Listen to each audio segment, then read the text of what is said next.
I'm sure there is. There's a TED Talk about everything. Right. I just watched one about diving, and it was really cool. Really, really neat. Uh, so yeah, there's so many TED Talks. So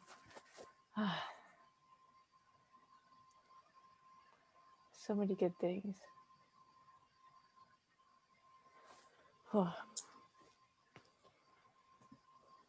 Okay, they just sent going live.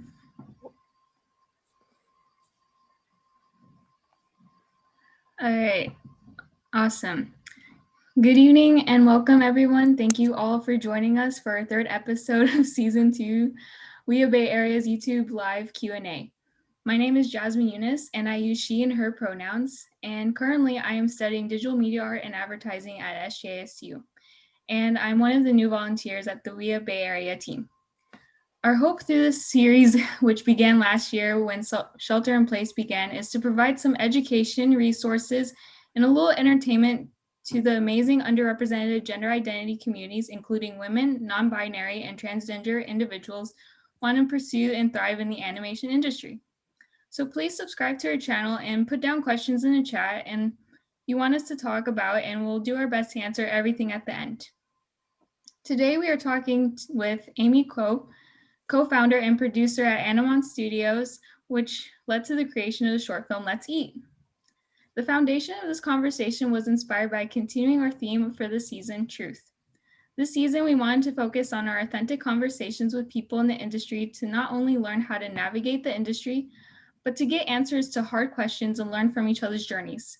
Tonight's conversation also stemmed from my admiration and to highlight Amy as an individual and her work that she's done since breaking into the animation industry. We will also be focusing on what it takes to create your own independent production, and I'm glad that Amy wanted to share her story and insights with the WIA community. So let's dive in. Awesome. Cool. Thanks for having me. I'm super excited to be here with you and everyone. So hello. Hi, Amy. All right. So to get us started, sorry. All good. Okay, so let's backtrack a little bit. Can you share with us your motivations and aspirations into getting into the animation industry? Gosh, I was a kid that kind of was really slow on the uptake. And so, watching Saturday morning cartoons like Scooby-Doo, Pokemon. I watched a lot of anime too, like Naruto and One Piece.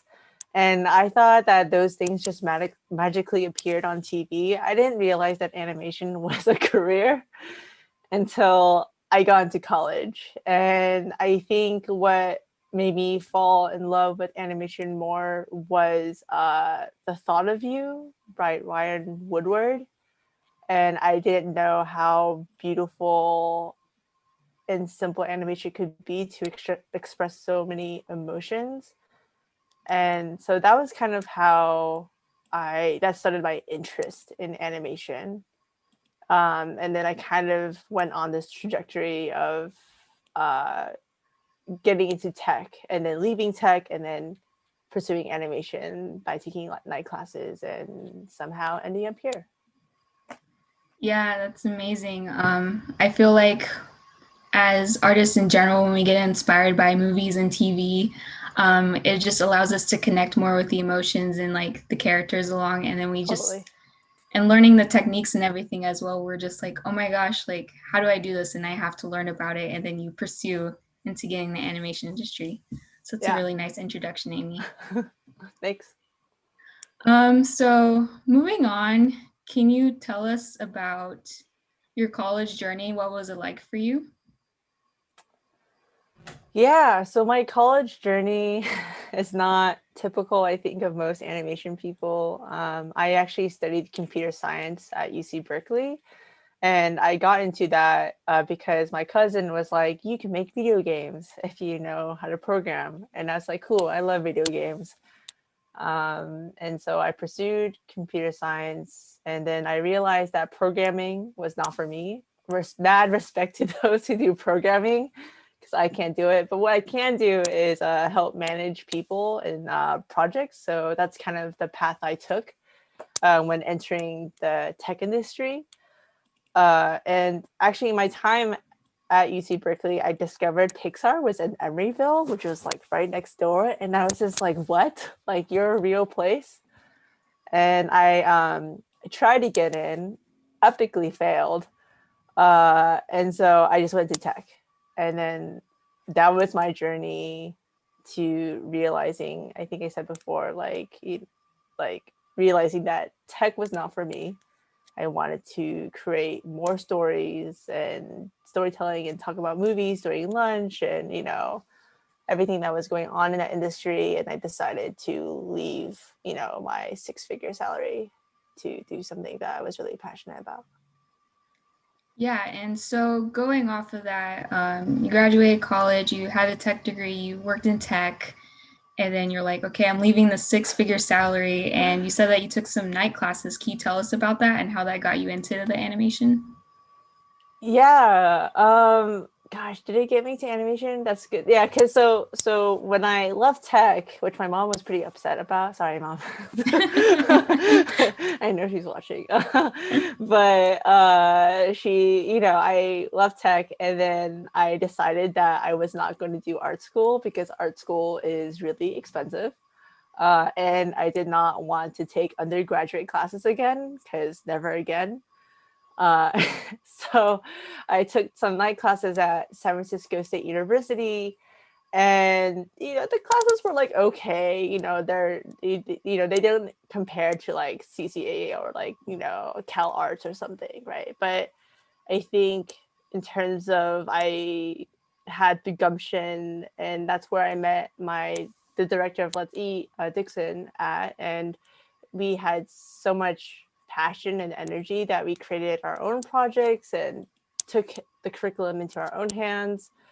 And that kind of like projected this towards going to conventions and meeting with other artists, and then eventually showing a short film to Tonko House, where Robert gave us some really inspirational words to keep on making good content, and that's kind of how we started Let's Eat. That Robert was the inspo for Let's Eat. Yeah, that's amazing how like just taking like a single class, can inspire you to be like going to conventions and meeting other artists and animators and then like grouping up with people and this one person inspiring you to be like, go make a short film. It's gonna be amazing. And then you just go at it. So that's good getting to know you a little bit. And so moving on from there, can we talk a little bit more about Animon Studios? And so how did you come up with the name and what does it mean to you? Gosh, it's kind of vain, because so Animon is just a sum of like the original founders' names. So An was for Andy, Am was for Amy, and then On was from Dixon's name. So together it was Animon. So but like at the end of the day, I think you said what Animon means. Yeah. I don't know if that word means anything particular, but for me, I think what Animon symbolizes to me is hope, and there was a lot of hope in Animon, where we would try our best as a team to create things that we were passionate about, to hope to learn and be the best that we can be, hope to be authentic, hope to uplift each other, and to pursue our dreams and passions. So that's what Animon means to me. Yeah, that's amazing how like you have a deeper meaning to it. And I'm guessing going off of that, does that connect to the mission statement of Animon Studios? Oh, for sure. I think the mission statement for Animon Studios, I don't think we knew it right off the bat because, disclaimer, like Dixon and I had no idea what we were doing when we created Animon Studios or Let's Eat. We were very green behind the ears, just had a few night classes underneath our belt. But I think we both knew, though, that as time went by, that there was two parts to our mission, which was one, like we wanted to tell authentic stories from underrepresented people like myself, both of us being Asian. I'm LGBT, part of the LGBT community, and female as well. Like I think there was like to both of us, it was really, really important to have the authenticity part of our mission statement. And the second part was, was probably the main reason why we started Animon Studios, and which was, we wanted to get jobs. We wanted to become viable candidates, big studios, or, to get a job somewhere and get paid to do what we love. And so we created Animon Studios to give opportunities to those entering the industry to get professional experience and to get that hands-on, experience in terms of working on a project, right? Because working on a student film is so different from, communicating at a corporate level when you're working on a full-fledged, animation pipeline where you have to have naming conventions and, how do you respond to emails and how do you, coordinate with like, people who are way down the pipeline, and how do you anticipate, deadlines and things like that. So we wanted to kind of create that environment for people so that they can have like a step up in pursuing their dreams. There's that weird thing where like, when you're applying for a job, an entry level job, and then like, please have 3 years experience and blah, blah, blah. And you're like, I just came out of college. Like, where is this 3 years experience coming from? So I was just like, I'm going to make my own experience. I mean, I'm in that position right now. I'm like, I have another year of school left, and like I'm looking through jobs and internships, and they're like, you need 3 years of experience, or you need 5 years or 10 years. And I'm like, I'm still in school. Did you expect me to have experience when I was like 10 years old or something? Like that's not gonna cut it. But it's amazing how like you and Dixon like sat down and you're like, okay, we're gonna create Animon Studios, we're gonna make a short film, but you thought about all the people that are gonna be with you to help you and guide you throughout making this film. And that's how you create like the development of the mission statement. So going off of that, we keep talking about Let's Eat, but can you tell the people like a summarization of the film? Yeah. Wow. So Let's Eat is a short film about 8 minutes long that is about a Chinese immigrant mother and her Chinese American daughter. And it's really slice of life, like, like a meditation on the life of growing up and the challenges that come with it. And I can't really tell you more than that. You'll just have to watch it at some point. There's not much to reveal when it's only 8 minutes long. Yeah, that's for sure. And can you give us like a date of when we can watch it exactly? Technically, you can watch it right now at CAMFest, Center for Asian American Media. Their festival's going on, I think, till the 22nd or something. Or you can just wait till the end of this year, where we're just going to post on YouTube because I just want to share it. But my film festival manager is being very responsible and putting me in check. So thank you, Beverly. That's awesome that we can view it now or even later, and on YouTube especially, as a free resource, and like have everyone enjoy it. And going off of like the storyline, the summarization, you mentioned like it's about a Chinese daughter and her mother, and so what does that mean to you exactly, being an Asian American woman and being queer as well? What does it mean to me to this film as an Asian American? I think this film means it's such a personal story to Dixon and to me. It's his baby, honestly, but I poured a lot of myself into it. And it actually made me really dig into my identity as a Chinese Taiwanese American, and what that really meant, and what do my parents mean to me, and what I really wanted to say to them. And I think there isn't a lot of representation of Asian Americans in general. Yeah. It's not really there. And so I think, but there's an uprise of it, and there's more coming out. And if I think this film was so important to me because I was like, if I can add to that library of short films out there, then why not, right? I think there's a film, Bow's really, in terms of vlog lines, is pretty similar to ours. But if you watch both of them, they're vastly different. And I've actually had questions from people being like, why are you making a film if Bao already exists? And then I asked them questions like, well, why do people make more cowboy films when there's literally like thousands of them?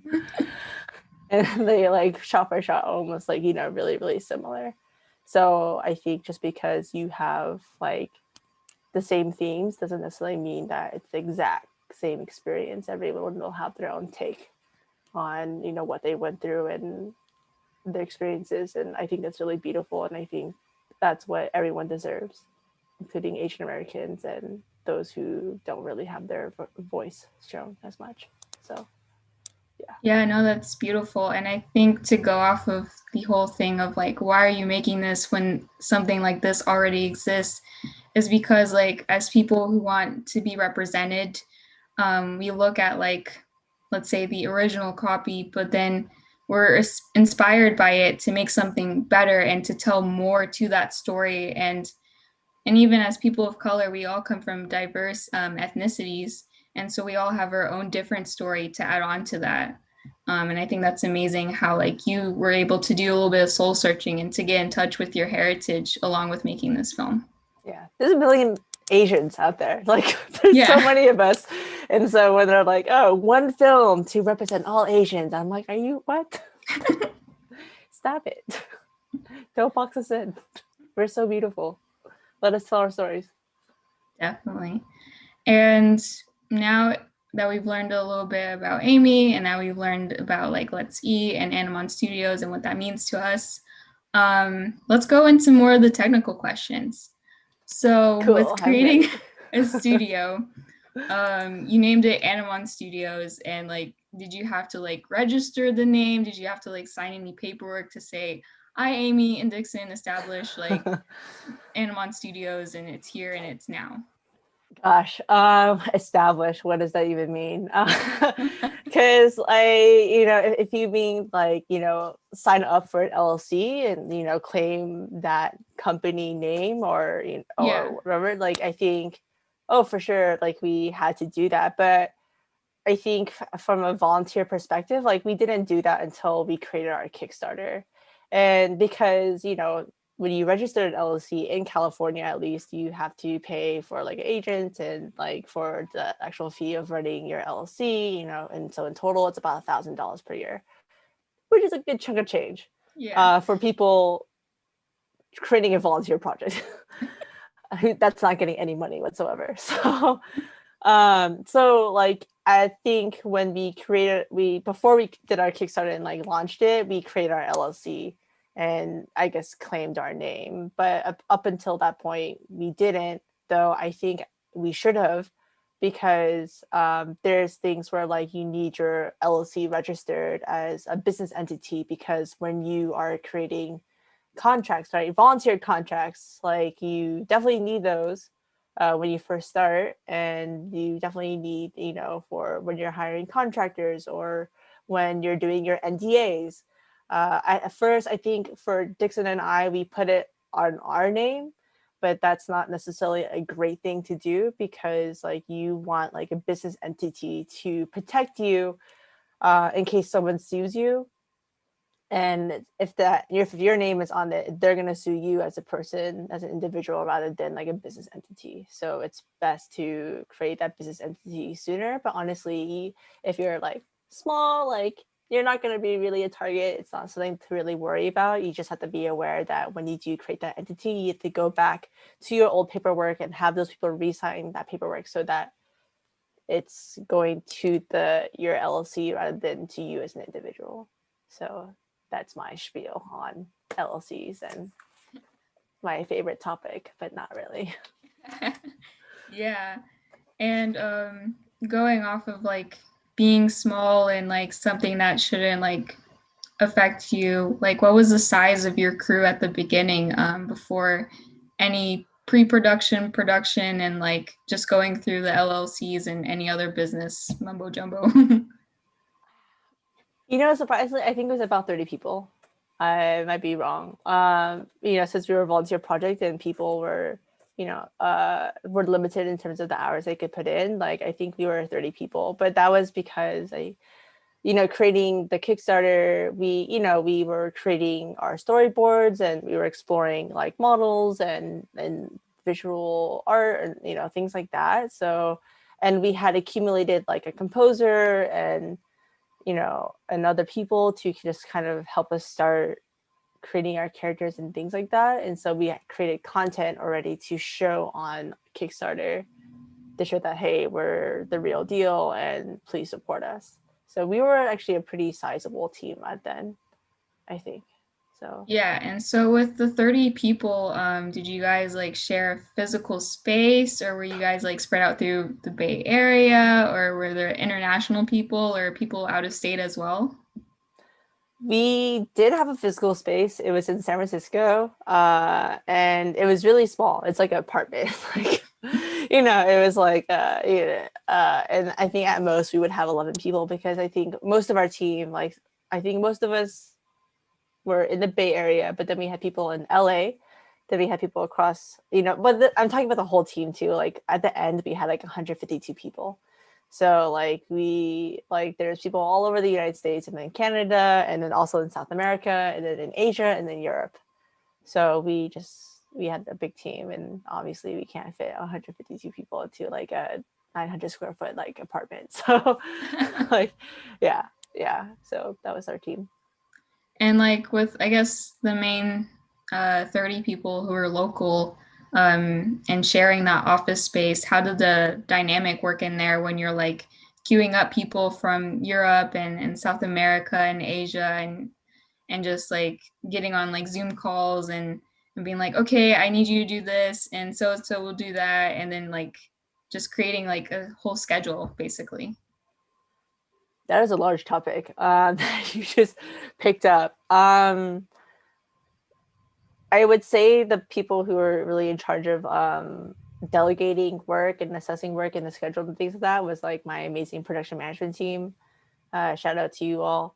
You did all did an amazing job in making this thing happen. But they were the ones, each coordinator was in charge of a department or several departments. So and they, would do audits of like what needed to happen, and they would run it by me, and then we would look over the schedule together. Then we would assess and assign, work to people that would be really fitting for that assignment, based off of what they wanted for the portfolio or what they were really good at and things like that.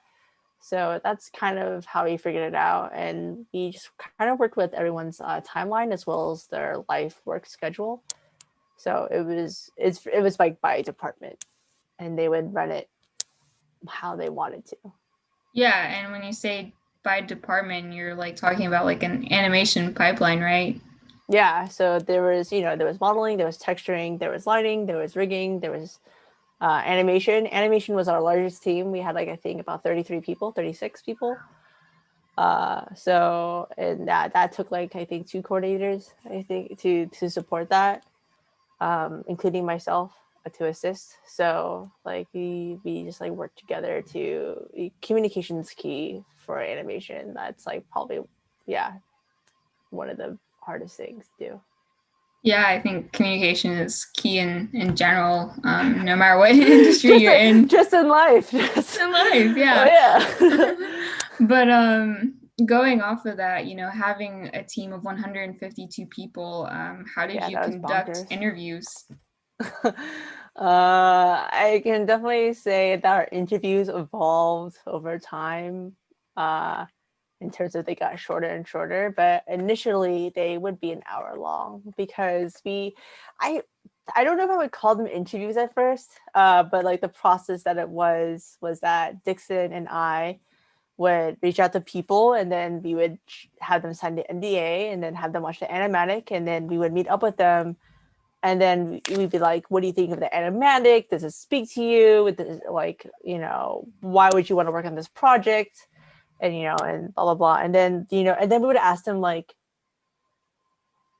questions like, what do you want to do? What is your dream? How can we help you achieve your dream on this project? Like, does that mean developing your portfolio, learning how to work on the actual animation production pipeline, just making friends? That was, I will never forget that answer. It was so wholesome. And yeah, so like I think the way that did the interviews is that I think that kind of really connected with our mission statement, where we wanted people to grow, but we also wanted to build this trust where right from the beginning we're like, we care about you and we're looking out for you, and and so we can look out for each other. And also at the end of the interview too, we also set expectations like, how many hours can you actually put into this project? Between 5 to 40 hours. And most people said 5 to 10. And then we're like, okay, cool. Like, I think, it's going to be about this long, and we want you to do this work, and we have these kind of shots, or, things like that. And does that interest you? And would that help you out? And I see that you want to do this. So like, hey, in this project, like you'll be able to get this, or maybe you won't, but then maybe I can try to like adapt some things so that it can fit your needs better, because I see that you're talented or you're growing, and we can make this work. So that's kind of how we had hour-long interviews until me and Dixon literally had no time to run these interviews anymore. So. Wow, yeah, I bet that was a lot of work, but it made sense to do it because yet again, you're connecting these people to your mission statement of Animon Studios, but then you're also trying to, trying to give them the experience that they need, because yet again, pointing back to earlier, is like, I need 5 years of experience. And you're just like, I just got out of school, or I'm still in school. So it's amazing how you and Dixon and like the rest of the team accommodate each other throughout time zone differences, skill levels, equipment, and just everything. Yeah, it was awesome. Yeah, definitely like some of my proudest moments, or like, I was just like, oh wow, okay, this is why I'm doing it. It's like when I hear teammates get jobs or internships. Like I think one of us got an internship at Pixar, and another one actually after like I think a few years of like, working in the service industry, finally got a job at the studio in like Colorado or something. And I was just like, this was all worth it. All the sweat, blood, and tears was worth it. And going back to Let's Eat, and all this like sweat, blood, and tears, and the 152 crew members, how long did it take for the production from start to finish? Oh my gosh. I originally thought it would just like 6 months, and like we just have like 20 people max, and then 152 people later, and then 3.5 years later we finished. So yeah, that was an epic journey. 3.5 years later, which my mentor called it. So I was like, yeah, okay. Yeah, and like once you finished, 3.5 years later, Yeah. how did you navigate going and looking for film festivals?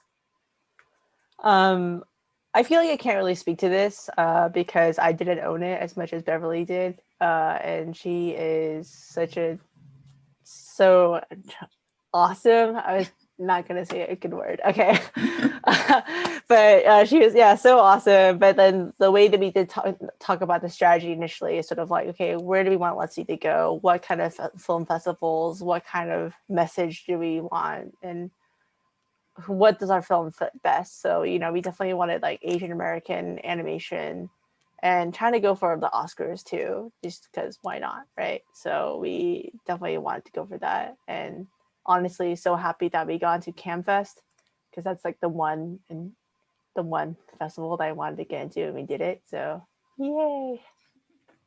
It's awesome. Yeah, and like with the film festival, and yet again having each departments for the pipeline. Do you know anything about like the budgeting that you had to do throughout the production? Gosh, this is one of those other things where I was like, I don't know what I'm doing, but I'm gonna figure it out. And I initially did a budget, with the Kickstarter. I think I set a goal for like 20,000, and then I had stretch goals of like, if we made it to 25 and then 30, and then we raised $32,000. And so I was like, okay, cool. I have this like amount that I can work with, and kind of did the budget. I budgeted for production, post-production, for music, for film festivals, for even the rap party. And I also did crew gifts as well as Kickstarter gifts, and software and things like that, and other services. So, and taxes. So, but then that changed over time as things developed and things like that, and demand, and also just circumstances too. Like, I think part through the project, like the platform that we're using to build our film on, like, was like, oh, like, you had to jump off because we got bought out. And I was just like, what? And then we had to like terminate our contract right there and then, but then we got actually a pretty hefty sum to continue our project, and that was probably one of the reasons why we were able to finish. So like, I had to reorganize the budget entirely to be like, oh gosh, I had to build another pipeline all over again in the middle of production. So that was crazy. Wow. And you mentioned the rap party. So it's like, yet again, you finished 3.5 years later and you had the rap party. Did not have the rap party. You did not? Yeah, because COVID happened in May 2020. Well, did you have like, I guess, I don't know, a Zoom rap party, or did you We guys... did have a Zoom rap party. We did. Okay. Yeah, it was really nice. Yeah. So it was good. Yeah, like how did that go? Like all the emotions with the crew, and like, did your parents see the film? Like how did that feel? My parents saw the film. They were very proud. And I was really happy to hear that. And I cried a lot talking to the team, and then teammates cried too. I think it was really hard. We did like a YouTube like live thing. And it was really sweet, and it was so emotional. And I think it was awesome to have a finished film. But I think the thing that I was most grateful for was just having such an awesome team to have finished it with. Awesome. So, yeah. And now going off to finishing off this talk, would you recommend for anyone who's getting into animation to take a leap and make their own independent film? Yes. I mean, okay, I would say if you have the resources, like, if you have the time, if you have the perseverance and the skill set and the network, and I think, but the key thing to really, making, I think, an independent short film, and this is from a perspective of a volunteer, a volunteer independent project, like, adaptability is key. You have to be so adaptable. And so if you have that, then I say go for it, because creating your own project is probably one of the most rewarding things that you'll ever do, even if it doesn't succeed, or even if it doesn't finish. Well, success is like, subjective, but like, even if it doesn't finish, like, you would have learned so much in terms of where you were at, what you could do, how far you got, and things that you would have done differently. So I say yes, for sure. If you have the chance to and have the gumption, yeah, do it. Yeah, and I feel like with Let's Eat, it's completely different from like when you're in school and you're doing like the student films, or if you're like working at a big studio like Pixar or Disney, because they're automatically funded. You automatically kind of have like that support. But like with Let's Eat, you and Dixon literally started from scratch, and you built the team from 2 to 30 and then 30 to 152 people. And then like in between, you're just like consistently working on like, okay, how do I improve this? To then yet again, 3.5 years later, Let's Eat is here. And so that's amazing to have that continuous, what you're saying, adaptability throughout the entire like work of the film. Yeah, it was hard, but it was totally worth it. And so I just got a message saying that we have a tech issue, so we'll be back soon. Cool. Awesome. Nice. So Amy, going off of like the last question, saying that you do recommend anybody to pursue creating their own animation production, what top 3 advice would you give someone going into that, navigating creating their own animation production? Yeah. Top 3 advice. Let's see. Well, one for sure is I think it's really important to have a support system inside and outside of your team. It's I think for every production it's really important to have your core team. Like I think for me, I had Dixon and I had my production management team. And for Dixon, it was really great because he was a peer that I could really lean onto and talk through the struggles and the problems and also the highs of like let's eat, and which was really great. But then there was times when like I really needed someone who was not thinking about the project 120% of the time, who can pull me up from the ground and like tell me that it's okay and you're doing great, and hey, like you need to breathe, you need to take vacation, you got to stop thinking about this thing 24/7. You just gotta. So I think it's so important to have a strong support system outside your project so that they can help you, I guess, gain reality back again. So yeah. And then a second piece of advice is I think it's really important to know that animation is a marathon. And that especially for a volunteer production, don't rush it. I think like we do get really excited where we're like, oh man, this is a beautiful drawing and I want to model and texture it and have it animated and I just want this thing to be done. But it's like for any volunteer project, it's always going to take twice as long as a normal production. And, because normal productions have budget, maybe small, or big, whatever, like they have money. And so in terms of, and that's also in a way a crutch too, because like they have to rush through it, they have to make the most out of time. Like time is money, because they can't just keep paying artists to do no work. It's really crunch mode for them. But in the way for a volunteer, you have that buffer where you don't have money to find in your time, you just have really dedicated people helping you out. And so it's so important, especially in the beginning, to establish like a super strong foundation when you're creating an indie project, because like you just have to create a strong foundation in terms of like technically, culturally, like having a strong team, and and also aesthetically too. Like if once like you're in the middle of modeling and you've got like 20 artists or 10 artists looking for work and things like that, and you haven't created that foundation, things can fall apart really fast because things catch up to you really fast. So it's a marathon. Pace yourself, and make sure you like lay down the steps.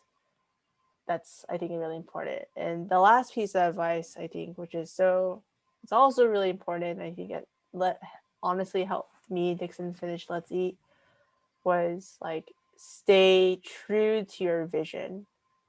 And what I mean by vision is it was what kind of the goal that you had for your project. So for example, like for Let's Eat, right? Our vision was to create a place of opportunity for people, and this was so useful so many times to know that it was like a log line or a statement that I could always go back to and rely on, because there was a time when I was obsessed with most social media and obsessed with like raising a ton of money, And it took all my time from production, and I was like, how am I going to produce a film and also try to raise money and everything? And I was like crying to a friend, and then she like said the most wise words, or like gave me the best reality check, which was like, do you know why your teammates joined Let's Eat? And I thought about it, and it's like, I thought, it would be because they wanted to earn money and blah blah blah. And she said, I don't think they joined because of that. And that day, like, I created like a questionnaire, an anonymous questionnaire, and sent it to my teammates, and all of them were like, didn't do it for the money. We did it for the project. We did it for you, Dixon, and the story, and for the experience, and for friends. And that was like, the most grounding thing, where it's like, oh yeah, this is why I started this, so that we can make an amazing story and to give really great learning opportunities to people that I really, really care about. So when you're stuck or you feel lost or whatever, remember your mission or your vision of what you had for the project, because it's going to bring you back.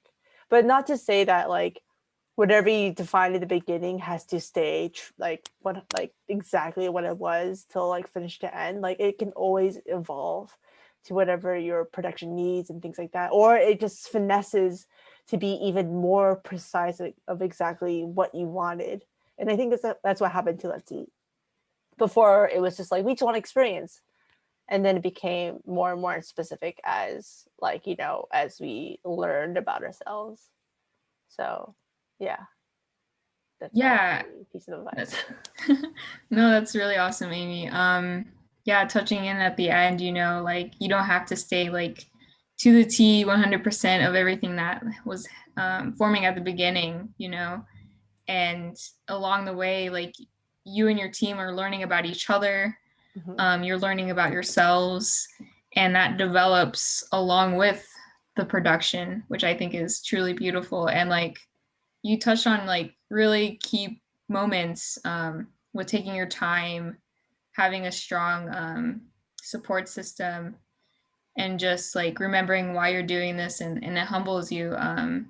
Just because like for me personally, I have like an idea that I do want to make into a short film, and it also involves like, let's see, representation for minority groups, and like wanting to represent the culture well, and wanting to show a different type of story along within the culture. And my friends have been like very encouraging with me, trying to create this production. And then like you mentioned in time, like you do this one drawing and you're like, okay, I have to have the full blown film like right now. And like that's what I look at, totally. when I'm doing that drawing.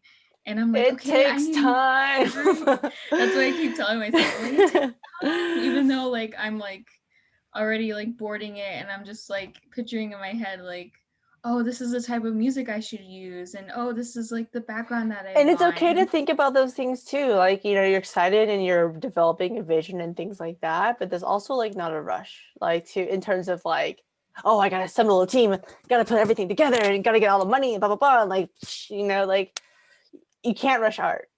Yeah, as you really cheesy as that sounds, and it's from Toy Story, but yeah. No, it works. It definitely works.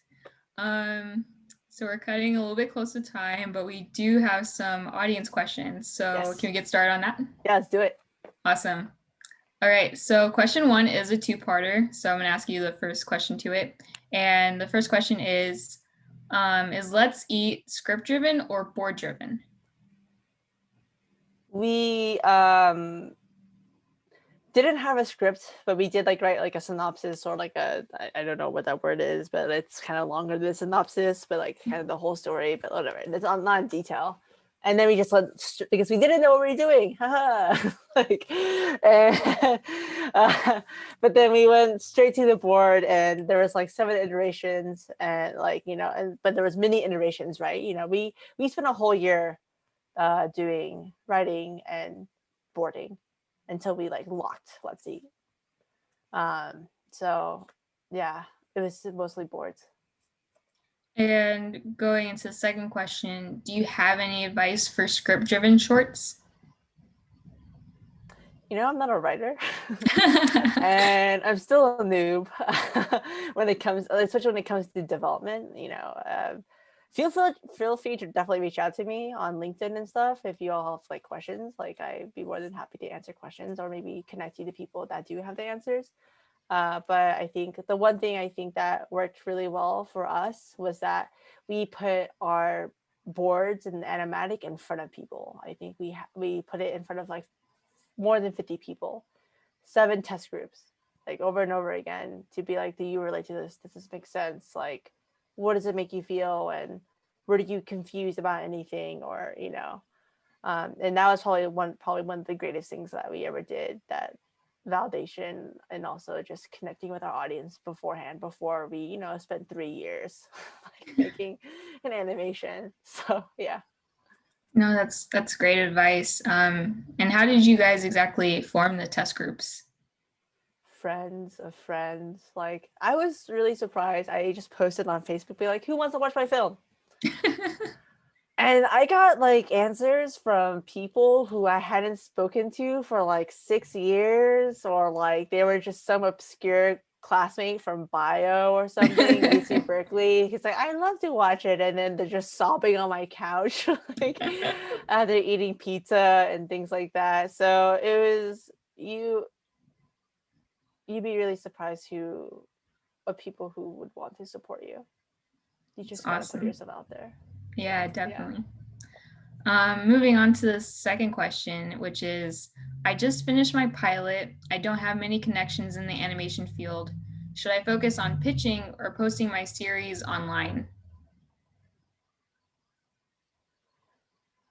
I think this is one I would say, like, what is your mission? That's when I ask, like, what is your goal? Is your goal to, like, I don't know, like have Netflix buy it? Or is your goal just to tell your own story in your own way? Is your goal to just learn your best and just be a creative? And because I think, like, especially when we're entering the industry, I think there's a lot of us who are young and eager and want to put out a thing. Like when I said like rush it, right? Like, this also like looking at yourself and being like, as an artist, being like, am I ready for a really big project like this? And is this something that like I want to do right now? Or is it something like, maybe 5 years from now when I have experience working at studios and being exposed to things, that I want to put my heart and soul into making this the best it can be, because it's like my life story. So like, I think definitely ask yourself that, like, is this something that an idea that you want to sell? Is this idea that you want to tell from your heart? And ask yourself, are you ready to do those things? And then I think you'll know whether you want to pitch it to like Netflix or to like, to some friends, or, go on to like forums and be like, who wants to work on this with me and things like that. I think there's a beauty in people who really, really, really know what they want to do from finish to end. So that's something to think about when you're creating a project. Yeah, no, that's a really good point, because it's kind of either like, do I want to pitch this and hope like a studio takes it on with me, and they also kind of have that ownership of that story that you've been working Yeah, on? you sell that Or, IP and then it's yeah, it's not yours anymore. And right. do you really want that? And it's like, or I keep it to myself, and like how you're doing with Let's Eat, make it a volunteer project, get some friends into it and make it your own. And all these people who are coming in as volunteers, they also have a part of it as well. Yeah, I feel like before we made Let's Eat, we actually made like another short film, and I'm so grateful that we made that 40-second short film, because it was like a teaser as to like what it took to actually create a film.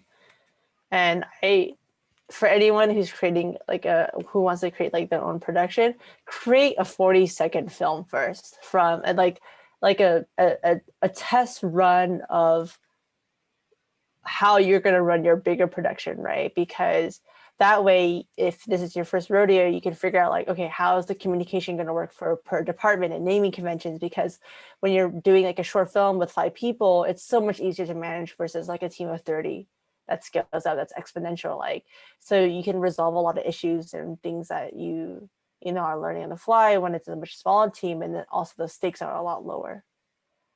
So like that's also, you know, that's something to consider too. Like, so I ask yourself, like, if this is your baby or something like that, like, are you ready for it? Not to say that I don't doubt that, like, you could do it, but it's sort of like, you know, hey, you're a young artist, like, you know, or older, I don't know, like, take your time. No, definitely. That's great advice. And like you said, with the 40-second film, I'm just like over here, like taking notes for my own project. And so moving on to the next question is, having built an independent, globally distributed, volunteering-driven studio from the ground up, That's a lot of what words. was, right? I'm like tongue twister. What was the biggest challenge, and how would you do it differently knowing what you know now? Oh gosh, I think about this to myself all the time. Gosh.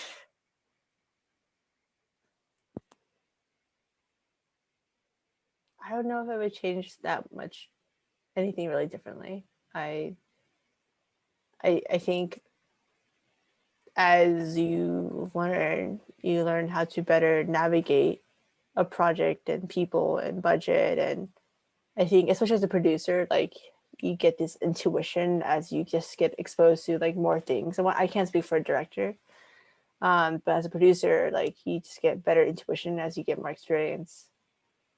But I think a one solid thing that I could say that I would do differently is I would have a visual development team. Because we didn't have one, and I am amazed how Let's See turned out at the end of it all. And I would have a proof of concept. And I don't know what the technical term is, but like I would have like actually created like a, a sequence or like a shot of the final product of like Let's Eat from the beginning. Like, you know, actually have a fully rigged character animated and lit in the scene and do like, does this work aesthetically? And then that would be like kind of like the definition or the driver of like, this is what we should be aiming for the entire film. And like, you know, but that's really hard to do because you have to have a really core team that really knows what they're doing for the beginning in terms of building a pipeline and technically and aesthetically and it's just skill wise. So, you know, the overhead's really big, but that's animation. So, but yeah, I think it's, if I could do one thing differently, it would be that. So, Yeah, and like you mentioned, with the skill level, you've had people on your team with various different types of skill level, and within the pipeline itself that you created with Animon Studios. So it's like they're starting at like their square one with you guys, but then as you continue to move on throughout the production, they're building their skills constantly. So that's like another thing that you're like having to watch out for, like knowing like, okay, this person is on like this level and this person is on this level, but they're continuously building their skill throughout the production. The vast difference in skill on our team was like crazy. We had someone who like would be learning how to do fall through animation, and then we had people who, there was one animator who was the lead animator on Dragon Prince, and then there was another one who animated for Lion King. Whoa. Yeah. So like this is vast difference. And we also had like a, like, you know, a lighting, like, you know, CG supervisor from DreamWorks. So like that, it was really vast. And so then we had to like somehow meet in the middle. And so we were always challenging each other in so many different ways and whatnot. And so that was crazy. Yeah, it was awesome. Yeah, but that's definitely a great environment to thrive in. Mm-hmm. Yeah. Yeah. For sure.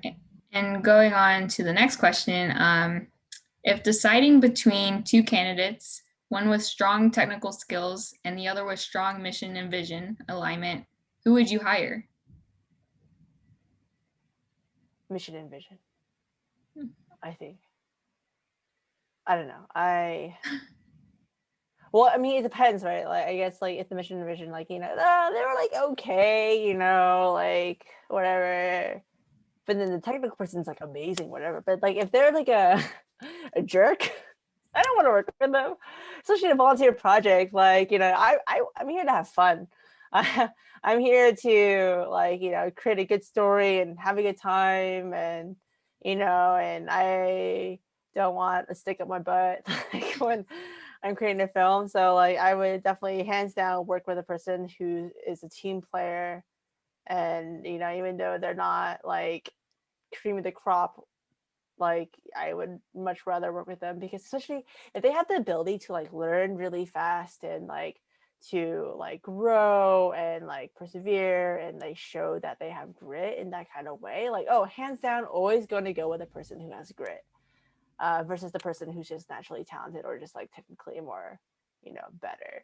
But also, like, why not have both? Like, is there a limit to people that I can bring on? Like, it's a volunteer project. I'm like, bring on both.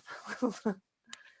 Yeah, and I think this question, which is a really good question, also just applies to like internships and jobs in general, because you might walk into a interview or Zoom interview or whatever the situation is, and you're like, okay, I don't have all of these skills, or I haven't worked with any of these softwares that they're listing, but you're like, I'm coming in and I have this drive and I really want to learn, and you're like, I'm hoping like they'll give me a shot, even though they ask for the 3 to 5 years experience that I do not have because I am fresh out of school. Yeah, totally. Yeah, grit always, like, and also this kind of ties in with like hiring people of color, or like underrepresented and things like that. Like we always opt out for what we're most comfortable with, which is usually like white men.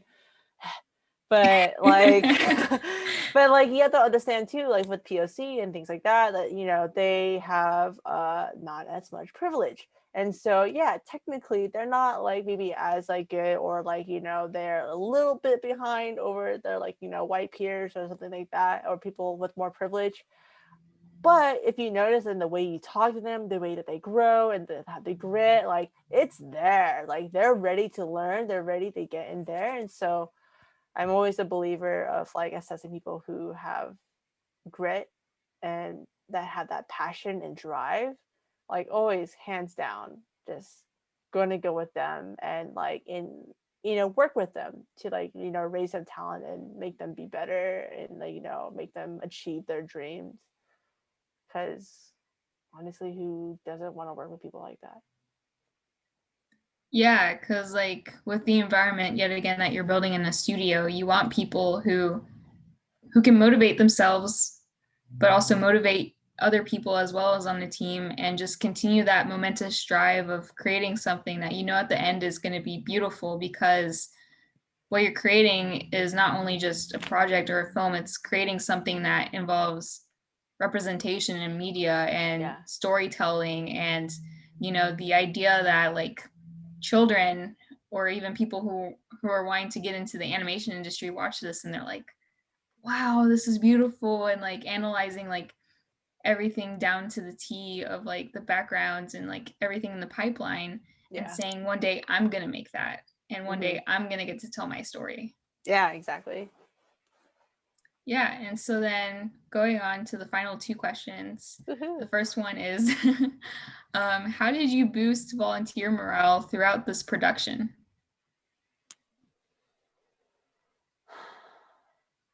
How did I boost volunteer morale? Well, don't get morale low. Which and that did happen.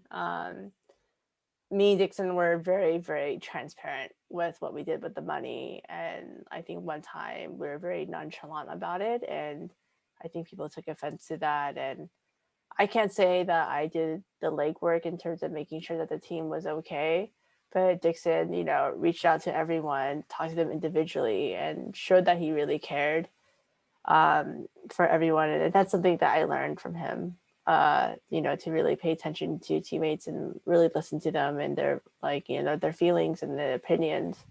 And that, I think morale in terms of making them happy, I think that's hard to do. but one thing that you definitely can do is build trust. And I think trust is essential to any project where you're trusting to look for each other's backs, looking for each other's best interests, trying your best to help them grow and be their best or whatever they want to do. So, I feel like that's like the most important thing. And then I guess like crew gifts and things like that. But honestly, I think like making sure people feel visible and their opinions matter is, I think, really important. So Yeah, definitely. Just because yet again you're creating this community, and you have to like let everybody know like your position here is valid, your story here is valid, and that we appreciate like all the work that you've been doing throughout this production. yeah, for sure. I think that's something that Dixon and I did pretty well at in terms of keeping more. I don't know if I ever felt like morale was low in the way, maybe sometimes because everyone was tired or things like that. But it was a chill production. Everyone was so great to work with. It's awesome. And now we're at the final question, and I really do believe this one is a good one because this is something that we're probably all wondering. Are there any plans for more shorts coming from Animon Studios? I get this question a lot. Dixon and there are plans of other teammates from Animon Studios who are creating their project. I don't really have the okay to mention them, but they're out there. And when they're ready, I'm going to blast them out so hard. But I think in terms of Animon Studios, I think, and this is something where like I think I just had to really come to terms with, where like at this time in my life, I think I don't really have time for it, and it's something I really really want to revisit again someday, maybe through WIA, like creating a program where like we could create projects and like create these opportunities and create like a studio where talent can come in, and maybe it's like a class system or something. But the idea of Animon Studios, I really hope it lives on, but currently it is on standby. If I could have another clone of me, there would be something there. But unfortunately, not right now. So yeah, and I just realized this question was actually a two-parter. So the second part of the question was, what kind of stories would you like to tell still? So you kind of mentioned, that you do have other teammates. I would make a gay film. That's what I want to do next. If I had a choice, I wanted to make a sapphic or like I don't know, a sweet love story. That would be a dream. Or maybe like a comedy, I don't know, but LGBT of some sort, for sure. Especially if they were Asian too, because or if they were like more butch looking, because like Asian butches, like where are they at?